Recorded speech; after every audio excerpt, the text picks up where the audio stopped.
Hi, welcome to In a Pickle Knitting. Welcome to Vlogentines #1.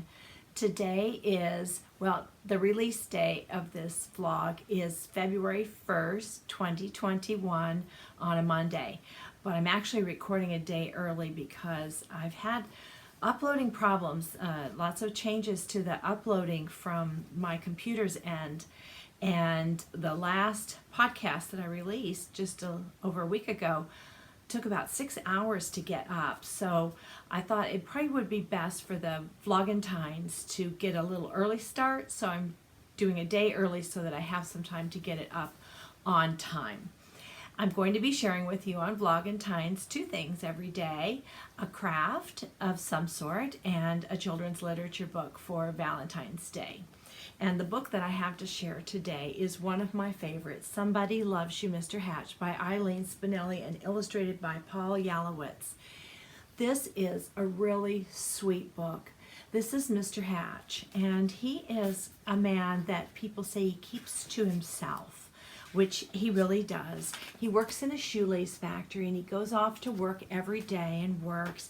He takes his lunch where he has the same thing to eat every day: a cheese and mustard sandwich, some coffee, and maybe sometimes a prune, which that day he seemed to have.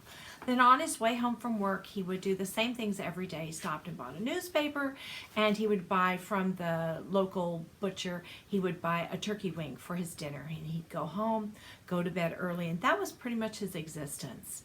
But one day, and he did not realize it was Valentine's Day, Mr. Goober, the mailman, delivers to him a box. And inside of the brown box is a white box. And inside the white box is a beautiful, huge heart filled with candy. And there's a little note inside that says, "Somebody loves you." So there's our title, Somebody Loves You, Mr. Hatch.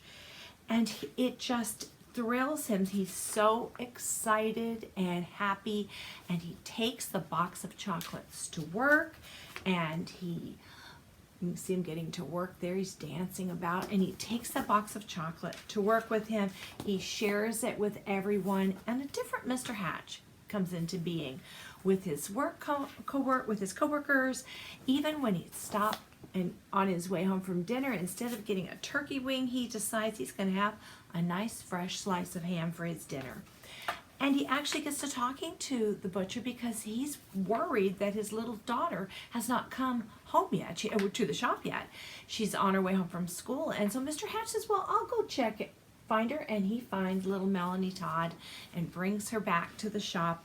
And Mr. Hatch's life changes from that one little incident of somebody saying they loved him and giving him a gift.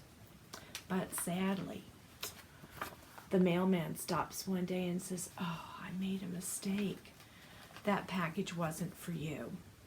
And this pretty much breaks Mr. Hatch's spirit. He goes right back to his old way of life. And his neighbors, who've become his friends, all notice this, that Mr. Hatch is back to keeping to himself. And so they dream up an idea, and they all get together. They stop by his house. They have a big banner that says, "Everybody loves you, Mr. Hatch." And his life goes back to the way that it had been when he was happy. So it's a very sweet story about letting people know that you care for them. So my craft today is a quilted table runner. Now, I have actually made 3 table runners. I'll be able to show you 2 of them today, and I'll have to show you a picture of the other because I've already given it to my daughter. So this is the first one that I made, and it actually, I think, goes, well, I put it this way, you can probably see better, but so there's a heart going one direction and then another, and then back to the same direction. But when this was laying on my little coffee table, which is where it had been planned for, I said to my husband, "Oh, look, I made a runner for the table. Go look at it." And he says, and he is looking from it sideways, he goes, "What is it? What are they?" First he thinks they're letters, then he thinks they're houses, and I said they're hearts, and he just couldn't see it. It must be a spatial thing. And he is colorblind in his defense, but there's plenty of contrast here. This is not his colorblind issue, just red. He may not see red the way I see it, but he sees red, and against white, you know, you can see it. Here's the back. So what he said was, well, the one heart in the middle ought to be facing down and then the other two pointing into it. And I said, well, okay. So I thought I'll make another one. So this one I decided to make, I had a lot of pink and gray fabric, a lot of gray fabric, because I had one of those charm packs of just light gray and white, tone on tone fabric. So I had quite a bit of that. So the problem is that you can't just turn this heart this way, not this, unless you want to put triangles in the corner. And I don't know if I think I just didn't want to do that, or I thought that was going to be too hard. So I made another heart, a different shaped heart, and then I did make that. But I made it in pink and gray. So when I put that on the coffee table, he says he can't see it because the pink and gray, there's not enough contrast. And indeed, there's not. I can see it. And so I did have in my mind for my daughter, because she likes pink. And so I sent her a picture of both and said, I made some runners. Would you like one? And she wanted the pink. So I thought I'll use this color combination with the pink, the one that I did on the pink. So this is the final one that I've done. And it is, I can't see, so I don't know. Hopefully that's all, oh, it is all in there. So it does have the pointing down heart. It does come right to the top because I didn't want too much white over here. And I added, both on the pink one and this one, these colored squares in the corner, which I kind of like.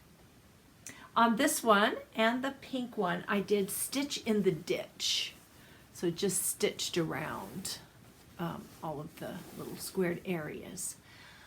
But on this first one that I did free motion quilting. I drew a pattern here around the outside, and I did quilt in pink, but then inside the hearts I just did different things. Like I tried to put some little free-forming little hearts in some of the lighter colored ones, and I did put in this big white square area, I did put another little heart in these. So this one I'm going to send to my mother, and I was going to send to my sister, but she actually can make one herself. She made me a table runner for Christmas, and she has made me mug rugs before.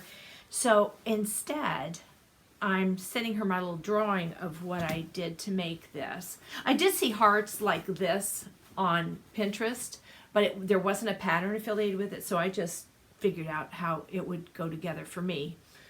I did mostly 4 patches. Did 4 of them there and put them together, and then did a strip here with these half square triangles. I think they're called half square triangles, but it doesn't make sense to me because it's 2 triangles that make a square, so half the square is a triangle. I guess that's what they're saying. So I did those, and then I added individual blocks to fill in. But you know, you can piece it together however you like. So making a table runner is a fun and easy thing to do. They go much faster than a quilt, but I had a goal set for myself a while back that I wanted a table runner on my coffee table for every holiday. And I made one I have one for Christmas. It's not one it was one that somebody gave me. It's not a handmade one. It was just, my mother sent it to me. It was a store bought one. But that's what gave me the idea to have one for all the holidays, because I always like it at Christmas time when that's there. So I made one for Halloween, and my parents came to visit, and my mother liked it, so I gave it to her. So I still didn't have any, and so now I'm going to try this year. I took the Christmas one off, of course, and I thought, okay, I'm starting with Valentine's. I'm going to have one for Valentine's, so now I do, and I think I'm going to make one for St. Patrick's Day too. So that's my craft for today. I hope you'll join me again tomorrow when I'll have another book and another craft, something that I've made. Okay? Thanks for joining me. See you later. Bye.